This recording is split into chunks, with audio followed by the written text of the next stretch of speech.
5e Forum international de la démocratie participative en Afrique, l'événement démarré ce matin à Cotonou, offre un cadre de discussion à 2000 collectivités territoriales avec une présence effective de près de 800 acteurs de développement à la base. L'initiative est portée par l'Observatoire international de la démocratie participative en Afrique. Le thème objet des débats est axé autour des leviers de relance dans un contexte démocratique de crise géopolitique, économique et de transition. Personnes responsables des marchés publics, chefs de cellule de contrôle des marchés publics, cadre de l'autorité de régulation des marchés publics et de l'inspection générale des finances étaient en atelier à Sémépoji pendant 3 jours. Il était question pour ces derniers de valider l'audit indépendant des marchés publics des différentes autorités contractantes au titre de la gestion budgétaire 2021. 8e édition des Jeux Intercampus du Bénin. C'est une initiative du Centre des œuvres universitaires et sociales d'Abomey Calavi, parrainée par la ministre de l'Enseignement supérieur et de la Recherche scientifique. Le rendez-vous réunit cette année les meilleures équipes des différentes universités du Bénin dans 5 différentes disciplines. Mesdames et messieurs, bonsoir. Heureuse de vous retrouver aussi nombreux pour le point de l'actualité ce soir sur votre chaîne préférée. Cotonou accueille depuis ce matin le 5e Forum international de la démocratie participative en Afrique. L'événement offre un cadre de discussion à 2000 collectivités territoriales avec une présence effective de près de 800 acteurs de développement à la base. C'est l'Observatoire international de la démocratie participative en Afrique qui organise ce grand rendez-vous de 3 jours. Le thème est axé autour des leviers de relance dans un contexte démocratique de crise géopolitique, économique et de transition. William Kélikran pour le compte rendu de la cérémonie d'ouverture au Palais des Congrès. Nous sommes honorés que ce forum se déroule à Cotonou. Un forum qui crée le débat autour des enjeux actuels de la démocratie participative dans les collectivités territoriales, avec autour plus de 800 acteurs. 3 jours pour écouter les critiques et solutions proposées par la recherche universitaire, entendre le son de cloche des experts de la gouvernance locale dans la société civile, puis découvrir les bonnes pratiques et expériences enrichissantes enregistrées ça et là. Cotonou nous offre également l'opportunité de célébrer et primer l'excellence dans la gouvernance territoriale à travers les bonnes pratiques et les innovations portées par les autorités locales, par les universitaires, par les journalistes, mais également par les jeunes. Nous avions dit tout à l'heure que nous inscrivons notre action dans l'agenda 2063. Ceux qui seront là encore en 2063, c'est les jeunes d'aujourd'hui. Et donc, ça pose le défi de comment nous allons travailler avec eux pour ancrer en eux toutes ces valeurs de la démocratie, toutes ces valeurs de la citoyenneté, toutes ces valeurs de la démocratie et de la décentralisation. Au volet scientifique et pratique, le 5e Forum international de la démocratie participative en Afrique est un laboratoire de la gouvernance à la base. Les défis liés au concours de crise de tous ordres et aux différentes transitions en cours dans le monde vont y être discutés dans le but d'identifier des portes de sortie. Nous devons également évoquer les défis qui sont les nôtres, la résistance au changement, le manque de ressources et la nécessité de former et de sensibiliser davantage de citoyens et de leaders locaux afin d'asseoir une vraie démocratie participative dans nos territoires. Mais chaque défi est aussi une opportunité de renforcer nos pratiques, d'innover et de construire des alliances solides pour une démocratie participative durable. Je voudrais souhaiter que ces échanges fructueux apportent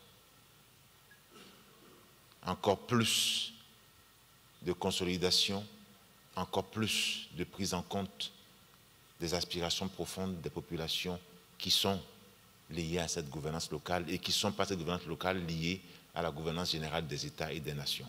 L'Observatoire international pour la démocratie participative en Afrique, organisateur du FIDEPA 5, couvre 31 pays, 61 universités avec 222 organisations de la société civile accréditées. La lutte contre les violences basées sur le genre encore et toujours au cœur des débats. Cette réalité sociale qui bafoue les droits des travailleurs préoccupe les organisations. L'ONG We Social Movement a dans ce cadre organisé un séminaire du 2 au 4 août 2024. Objectif, sensibiliser, former et donner des informations sur comment aborder les questions de violences basées sur le genre. Suivez pour plus de détails ce reportage de Marlène Azinongwe et Rachidi Soubero. De prise de conscience et de sensibilisation axée sur les violences basées sur le genre. C'est autour du thème « Femmes, syndicats et nouveau contrat social en Afrique » que va s'articuler les réflexions. Visant à prévenir sur les VBG, cette rencontre va également permettre d'alimenter les échanges autour du processus de ratification de la Convention de l'Organisation internationale du travail. En tenant compte que la mission des organisations syndicales est la défense et la promotion des droits des travailleurs, le choix de ce thème est de grande pertinence. Dans ce sens, intégrer dans l'agenda de priorités syndicales la lutte contre la violence basée sur le genre et l'harcèlement est crucial. Il me plaît de porter à l'attention de tous les participants ici présents que le processus en vue de la ratification de la Convention numéro 190 de l'OIT sur la violence et le harcèlement au travail est engagé par le ministère du Travail et de la Fonction publique du Bénin en collaboration avec le ministère des Affaires sociales et de la microfinance, sans oublier bien évidemment le ministère des Affaires étrangères. Ce séminaire de 2 jours favorise la promotion de l'égalité du genre et facilite les échanges sur les questions liées aux violences basées sur le genre. La mobilisation des médias et des réseaux sociaux reste un facteur déterminant pour combattre le phénomène. Nous nous rassemblons ici pour discuter et agir sur des questions qui touchent le cœur même de nos sociétés et de nos valeurs communes. La lutte pour l'égalité, la justice sociale et la protection des droits fondamentaux des femmes, l'éradication de la violence et le harcèlement sur nos lieux de travail, bref, la Convention 190 de l'OIT. Les syndicats ont donc un rôle crucial à jouer pour garantir que la voix des femmes soit non seulement entendue, mais aussi valorisée et intégrée dans toutes les discussions sur les droits des travailleurs. En nous engageant aux côtés de nos partenaires à ce séminaire, nous avons la certitude que nos partenaires auront des outils de promotion de l'égalité des genres, des outils pour faire accélérer la ratification de la C190. Selon l'Organisation mondiale de la santé OMS, environ 1 femme sur 3 est victime de violences physiques, psychologiques, domestiques, émotionnelles ou sexuelles. Ces victimes de VBG souffrent de troubles post-traumatiques, souvent durables et sévères. Personne responsable des marchés publics, chef de cellule de contrôle des marchés publics, cadre de l'autorité de régulation des marchés publics et de l'inspection générale des finances, était en atelier à Sémékoji pendant 3 jours. Il était question pour ces derniers de valider l'audit indépendant des marchés publics des différentes autorités contractantes au titre de la gestion budgétaire 2021. Suivez ici les explications du secrétaire permanent de l'ARMP sur la matière débattue. Ce sont des propos recueillis par Emma Rodonou et Thibaut Arolou. L'ARMP a entre autres mission de réaliser chaque année un audit indépendant des marchés publics en faisant recours à un cabinet indépendant. Alors pour l'année 2021, il faut remarquer que nous sommes en 2024, certes, c'est parce que depuis plusieurs années, nous avons accusé de retard dans l'organisation des audits annuels, sinon normalement c'est chaque année qu'il faut organiser ces audits. Alors nous sommes inscrits depuis 2021 dans un processus de rattrapage, et ce qui a fait que les audits non réalisés de 2018, 2019, 2020, 2021 sont en cours de réalisation. On a déjà pu l'année dernière valider les rapports de 2020. Nous sommes cette année donc en train de valider les rapports des audits des marchés publics au titre de 2021, et 2019-2018 également sont en cours de réalisation pour que nous n'ayons plus au Bénin de retard dans la réalisation des audits des marchés publics. Alors, qu'est-ce que ça veut dire concrètement? C'est un contrôle a posteriori de tout ce qui a été fait au cours de l'année 2021 par les acteurs. C'est vrai qu'on ne peut pas prendre en compte les 300 acteurs et autorités contratantes, mais on procède à un échantillonnage représentatif.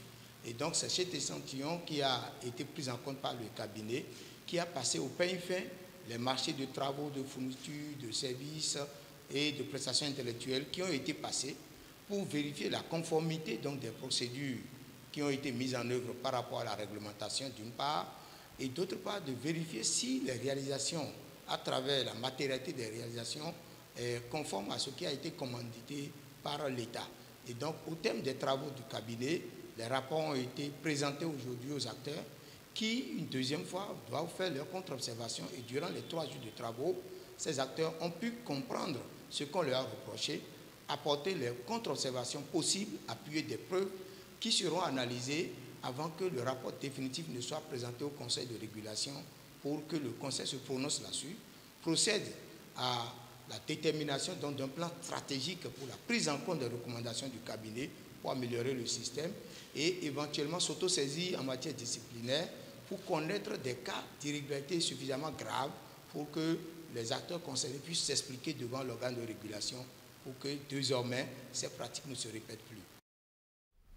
Parlons à présent éducation après Pobet dans le plateau en 2023. C'est le tour de Djougou dans la Donga d'abriter la première revue des activités des coordinations des circonscriptions d'inspection pédagogique CCIP.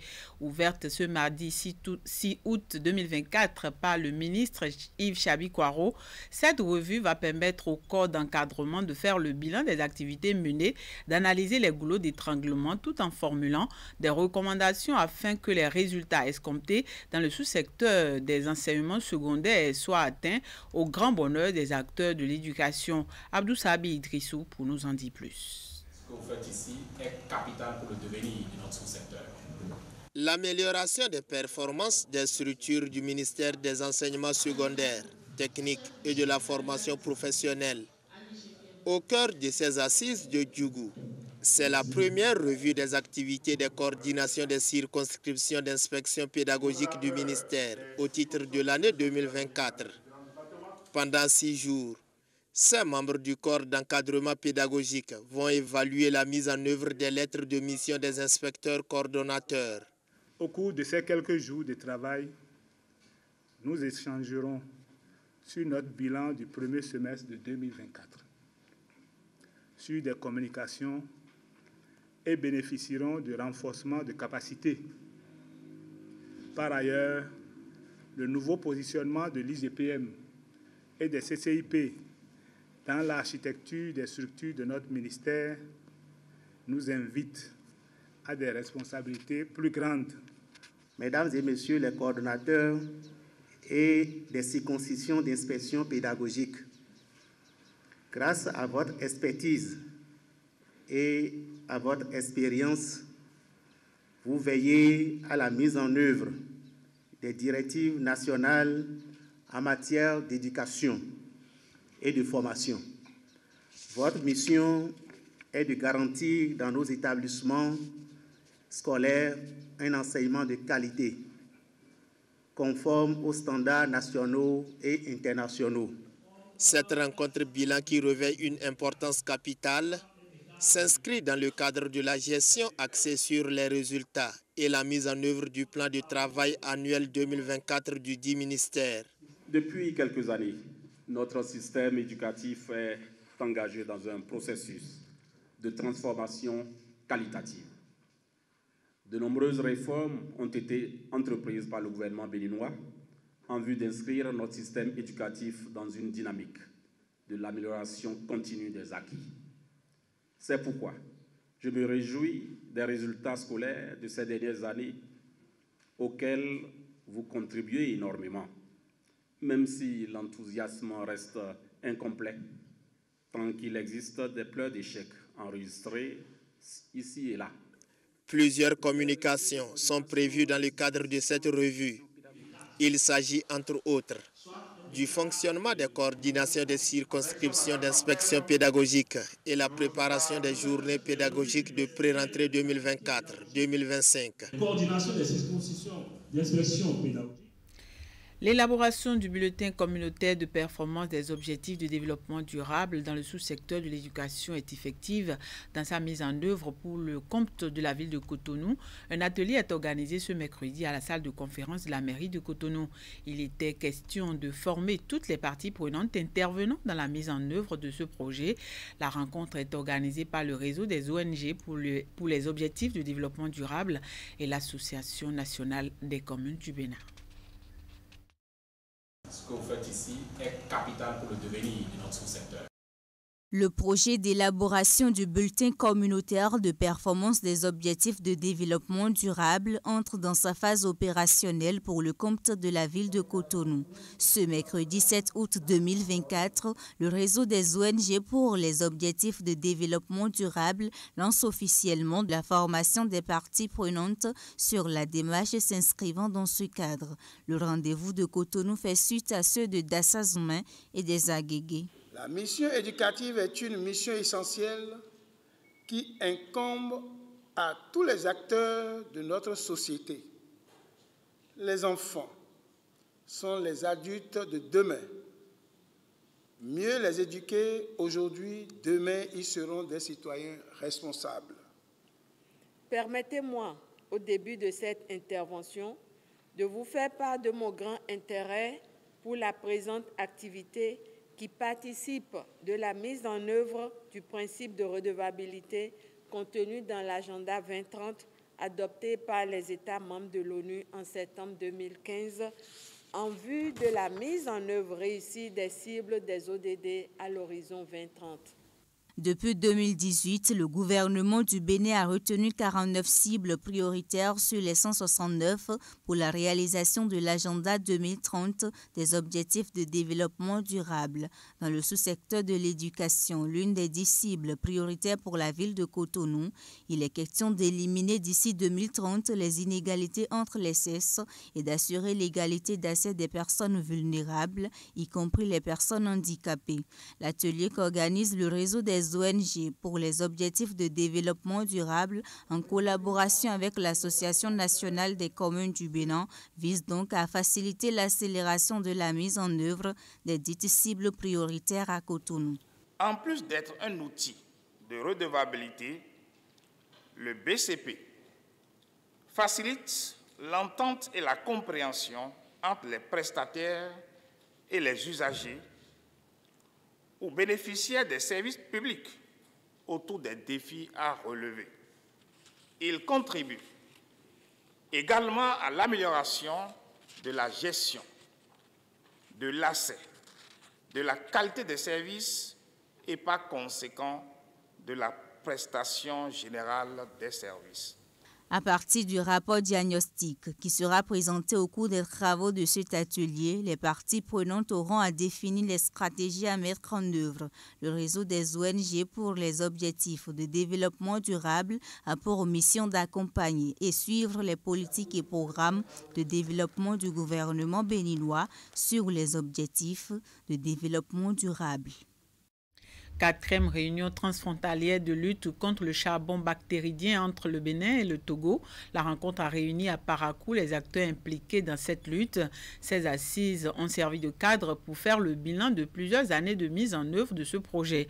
À travers cet atelier, les acteurs ont donné leur appréciation des actions menées dans les deux pays pour l'éradication de cette pathologie qui a longtemps bouleversé le quotidien des éleveurs ainsi que des populations dans le nord du Bénin et du Togo. Au terme des travaux qui ont duré une journée, les participants venus des deux pays ont évalué les possibilités pour la pérennisation des acquis. Suivez ici le reportage de Epiphane Tchabi et Socrate Adantodé. Cette rencontre bipartite entre le Bénin et le Togo est une occasion de faire le bilan de la mise en œuvre du projet de lutte contre le charbon bactéridien, une pathologie qui a longtemps ravagé petits ruminants, bovins, éleveurs et autres populations dans les deux pays. Financé par l'UEMOA, ce projet arrivé à terme va faire l'objet d'une évaluation profonde à travers cet atelier. La présente session nous permettra donc de faire le point de la mise en œuvre des recommandations formulées lors de la 3e réunion transfrontalière tenue au Togo, faire le bilan de l'exécution du projet de lutte contre le charbon bactérien dans chaque pays, Dégager les acquis engrangés dans la lutte contre cette zoonose au cours des 10 dernières années. Dégager les contraintes liées à la lutte contre le charbon bactérien afin de les lever ou, à défaut, de les aplanir. Faire des suggestions et des recommandations en vue de renforcer les capacités de la lutte contre cette zoonose. Le charbon bactéridien constitue une zoonose majeure endémique qui a sévi dans les régions des savanes et la Kara au Togo. Le Bénin a connu la même situation et dans une synergie d'action, les deux pays sont arrivés à bout de la pathologie et comptent même pérenniser les acquis issus de la mise en œuvre de ce projet. Ce projet a permis, entre autres, aujourd'hui, de développer des compétences en matière d'identification de l'agent pathogène responsable de ce charbon que nous appelons Bacillus anthracis, mais surtout de pouvoir vacciner les bovins et les petits ruminants contre le charbon, de sensibiliser la population sur les comportements à risque pour éviter de contracter le charbon, d'identifier et de cartographier les champs maudits, les champs sur lesquels les animaux qui sont porteurs de la maladie sont morts avec des spores qui sont enfouis, de baliser ces champs pour éviter l'accès des animaux, mais également de la population à ces zones qui sont contaminées. Disons qu'aujourd'hui, au niveau du Togo, ce qu'on ressent, c'est que depuis 2014, il y a 0 cas de mortalité humaine. Depuis 2014. Et puis depuis 2020, il n'y a plus de cas de charbon bactéridien au niveau des animaux. Plus de foyers depuis 2020. Ensuite, on peut dire également qu'au jour d'aujourd'hui, il y a eu un changement de comportement de la population vis-à-vis de la consommation des viandes cadavériques. Il y a une prise de conscience. Au terme des travaux de cet atelier de Parakou, les participants venus du Bénin et du Togo repartent avec le sentiment de devoir accompli du fait des succès enregistrés dans la mise en œuvre de ce projet. La 8e édition des Jeux Intercampus du Bénin a officiellement été lancée ce mardi à l'université d'Abomey-Calavi. Cette initiative du Centre des œuvres universitaires et sociales d'Abomey-Calavi est parrainée par la ministre de l'Enseignement supérieur et de la Recherche scientifique qui réunit les meilleures équipes des différentes universités du Bénin dans 5 différentes disciplines cette année. La cérémonie de lancement s'est déroulée sur les installations du terrain synthétique du campus d'Abomey-Calavi. Voici le compte rendu de Candide Ouinto et Jocelyn Barrega.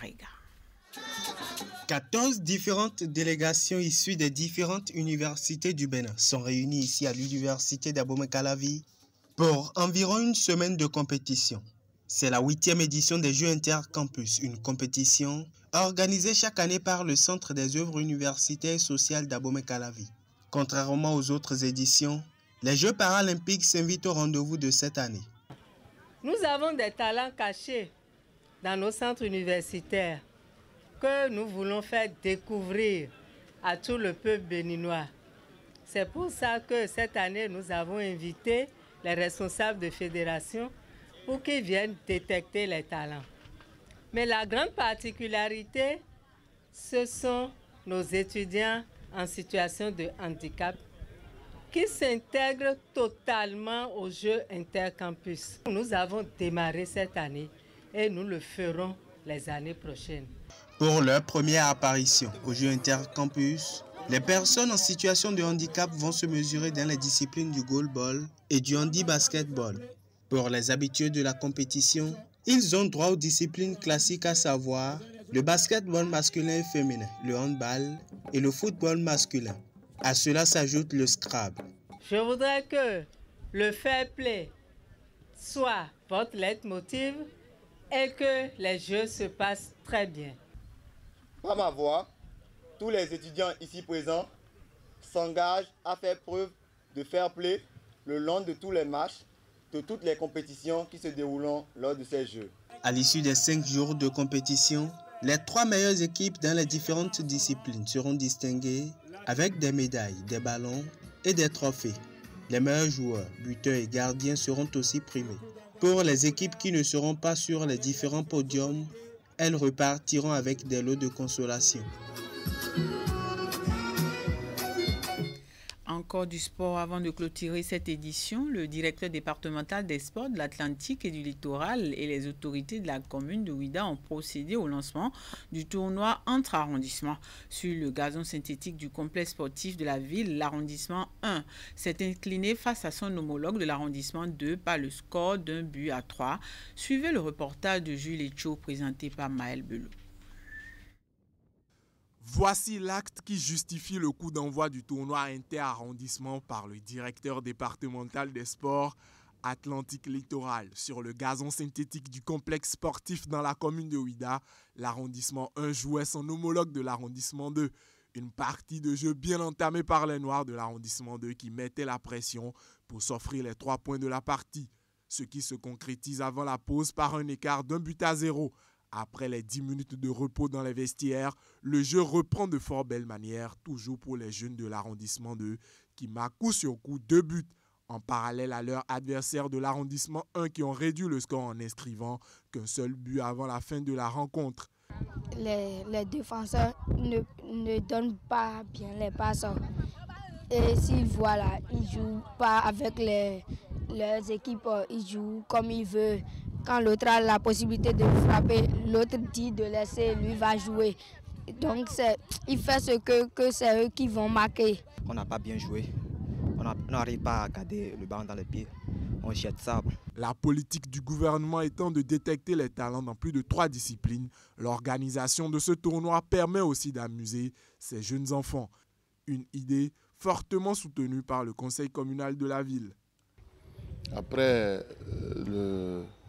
le passage d'Avrancourt dans le cadre du championnat scolaire du 16 au 24 passé, nous voici encore dans les arrondissements du pays, dans toutes les communes, afin d'impacter également nos jeunes talents déscolarisés et apprentis et autres, afin de permettre à ceux aussi de se faire détecter, puisque le talent ne se trouve pas seulement à l'école. Vous le savez très bien. Alors, nous voici enfin le tour du tournoi inter-arrondissement qui verra détecter les meilleurs dans les arrondissements afin de les amener au niveau communal. Je remercie d'abord le chef de l'État pour cette initiative que nous applaudissons à tout moment. D'avance, je remercie aussi le maire de la commune de Ouidah qui nous appelle toujours à répondre aux besoins, qui donnera toujours et qui continue de nous prouver l'image ou bien la force que le chef de l'État est en train de faire envers la population de Ouidah et puis son environnement. Troisièmement, je remercie aussi le directeur départemental qui vient de me sonner même ce matin de tout faire pour faire venir les enfants sur le terrain à l'heure. Les enfants mobilisés pour prendre part à ce tournoi ont tous apprécié cette initiative du ministère des Sports. Ils souhaitent sa tenue effective chaque année. La compétition dure 2 semaines sur toute l'étendue du territoire national. Et ce sera tout pour cette édition, mesdames et messieurs. Merci de votre fidélité à Canal 3 Bénin. Agréable soirée à toutes et à tous.